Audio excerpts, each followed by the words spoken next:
I don't remember the exact date. I thought you said June. Well, it was 45, but the camps actually didn't close until 1946. And also, people who passed leave clearance, who obtained leave clearance, could go out before. So it isn't necessarily that on one specific date there was a mass exodus.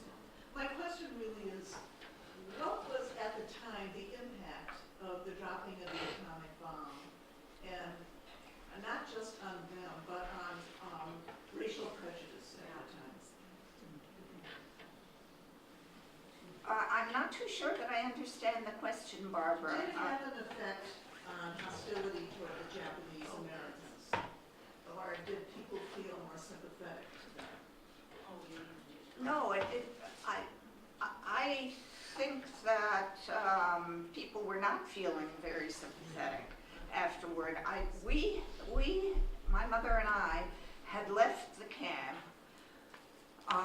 before the dropping of the atomic bomb. When the war was over, I was something like 6, and I was in 2nd grade in San Francisco.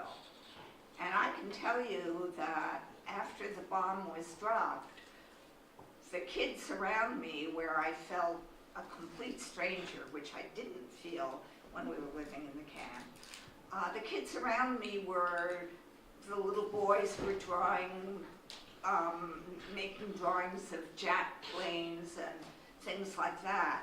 And I was totally out of it. I mean, I couldn't understand what is all this anti-Japanese feeling about. And that's, I think, what my student in the prison was trying to capture when she wrote that entry about the war being over and, going out to a restaurant and somebody spitting on her. Okay. I think that probably public opinion has shifted since that time. I mean, yes, but it took a while.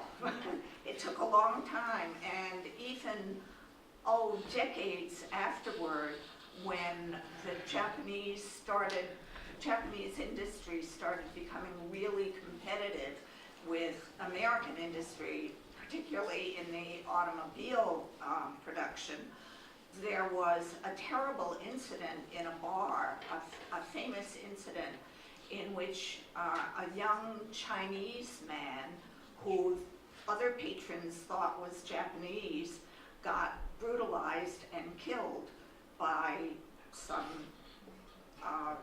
white guys there. So, Gail? Thanks. Gail? This is also for Erica, and I think I understood correctly, but you can correct me if you didn't. You had Brandeis students then perform the play that was put together by the inmates at MCI. yes, but not in a class. It was a separate production. It was a little drama group. Okay, and then what you talked about was how the women at MCI Framingham, the sense of confidence they had and delight at people on the outside using their words. What I wondered about is, did they also have a reaction to how the issues of internment that they wrote about, of being imprisoned, of being issues of being discriminated against, a lot of issues that it seems to me a play like that would have in some ways touched upon for them personally. Did they feel that the students were did they talk about that at all? I mean, the different way in which the students presented the play than the way that they presented the play. They talked about that minimally because the students, we as teachers, we're not supposed to get into personal issues with them. And we didn't even know what our students were in the prison for. So they did talk about it very tangentially, but what you got was a sense of deep emotional connection, which made both the writing and the performance more moving than it would have been if it hadn't been performed by inmates. But did they feel that the students had that, could they see whether the students had that same connection or not? Oh, I see what you're saying. No, they didn't really talk about that. I mean, we didn't have all that much time by the time they finished listening to the performance at Brandeis. Steve? So, Yeah, may I just say very, very briefly answer the question that was just posed here. I think the historical evidence is overwhelming. The dropping of the bombs was incredibly popular. It was justified as bringing the war to an end quickly and, of course, saving American lives. It only begins to shift, and it's not a significant shift, 1 year later with the publication of John Hersey's Hiroshima, taking up the whole issue with the Oakland Manual. But may I ask Laura a factual question and then a more sort of generic question? The factual one has to do with this. I met somebody a couple of days ago who had grown up in Newport News during the desegregation crisis, and he remembered, and I'm asking if there's any evidence for this, that students in his class, this was of course segregated, Jim Crow, he's white, that they were distributed, presumably from the the Commonwealth of Virginia, copies of John C. Calhoun's text on interposition in the antebellum era. That would be correct, because It did happen. interpositionality was a big thing post-Brown v. Board of Education. And in fact, Virginia was famous for what was called, it didn't happen in Richmond, but elsewhere, massive resistance, where the school shut down, right, entirely, rather than integrate. And that came through the doctrine of interpositionality. So, yeah, that's absolutely factual. Yeah, okay. The broader one is, and I'm asking you this because you're a scholar as well as a writer, an historian as well as a playwright. It's hard enough to get the past right when you're being a scholar. How much of a variation do you feel you're allowed? How much slack are you cut when you go into the direction of writing plays or movie scripts? You know, in our classes and in my own writing, we all like to keep it as accurate as possible, and I think one way that we can do that is by amassing a huge bank of oral history interviews. Because when you hear one person's story, right, that's one person's story, but when you have 100 different stories and when you keep going out and doing it again and again and again, then you create a whole archive to work from. And I think that's really important. And the other thing that we found is really, really important over the years is to keep going back to the well, so that rather than, creating new relationships every single year, we try to build on the relationships we have. Like, last year we did an exhibition at the Valentine Museum about Churchill, right, the neighborhood that I live in, which is now a gentrifying neighborhood. We collaborated with students and faculty at VCU, and we worked with an inner city academy in Churchill called the Churchill Academy. And as part of that process, we held a community dialogue about the gentrification that was taking place in Churchill. So we invited the state delegate who was black and had grown up in Churchill. We invited a lawyer whose family had been in Churchill for 100 years, also black.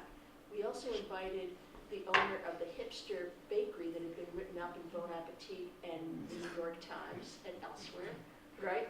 And we brought also the CEO of the Community Gardens, who is also this, white young woman. And so when we got to the community dialogue, the tension in the air was so thick that, we all got stomach aches immediately, because it was the Baptist ministers, right, from the area, it was the church ladies with hats, it was the young tattooed hipsters, right?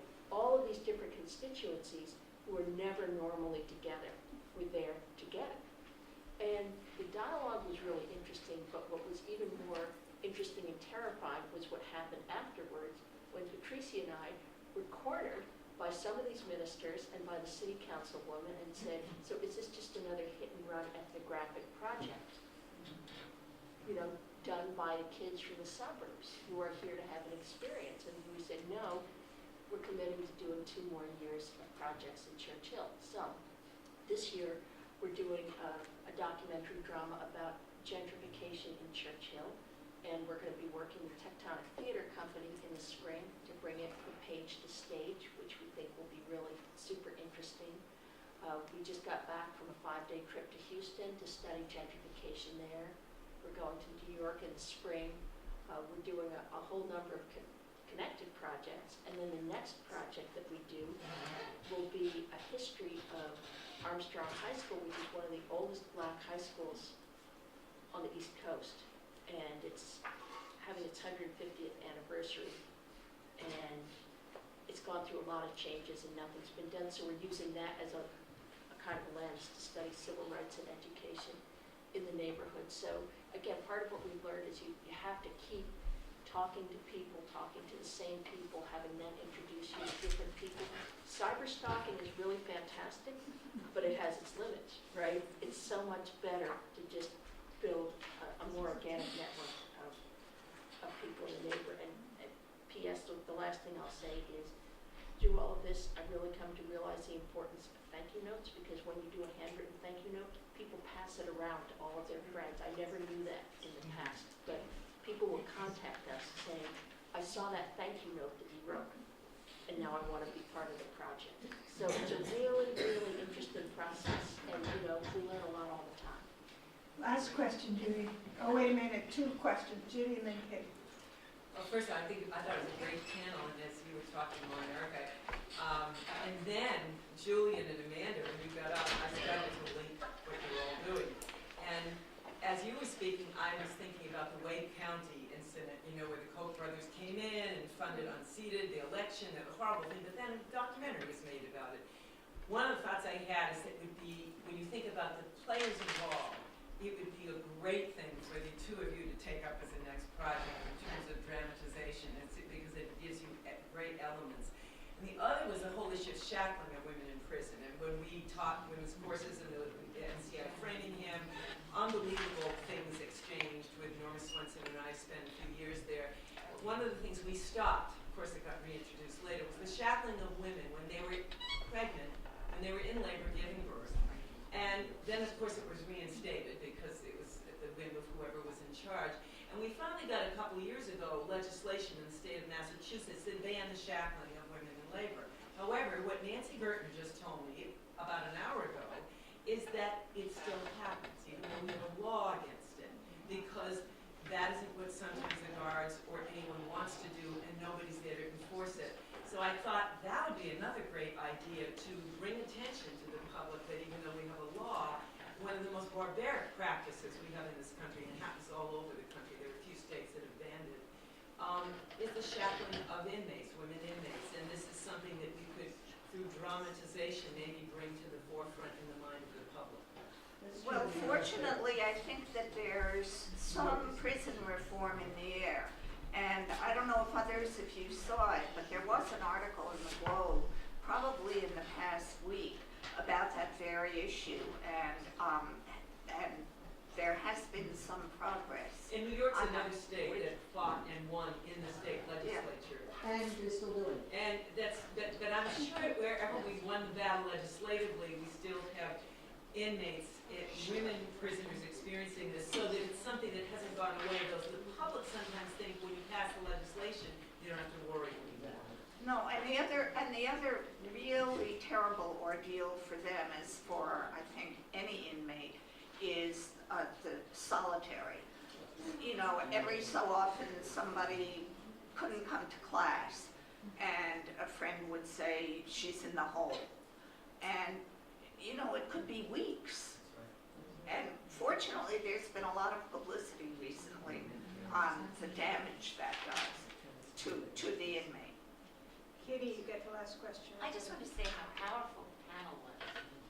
That you began with Sharon talking about Joyce's absolutely spectacular book about Mrs. Briggs. Oh, I adored that book. And then moving from Dewey and his progressivism to this whole range of the living newspaper. Now, I taught your children, Joyce. I knew nothing about this. And I just want to say this is the most fabulous idea for curriculum. And, and then you had living proof, and in just 3 very beautiful instances of how something that was a course in a college affected real lives, has affected so many people here. And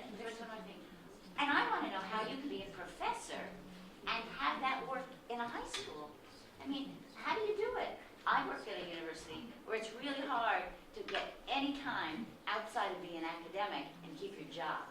Well, And here you are, you're working with school kids. I don't get that. these were our university students, but they were performing it in a middle school, and we had students of ours also working in the middle school with those middle It's school incredible. students. I mean, it's just such a model of curriculum. be transferred to a high school. Absolutely. It could be, it's a gorgeous model. We're gonna be working with high school students this spring, actually, at this historic Black high school. Beautiful, the whole thing. Thank you so much. Thank you, Katie, for that beautiful summary. And on that, thanks very much for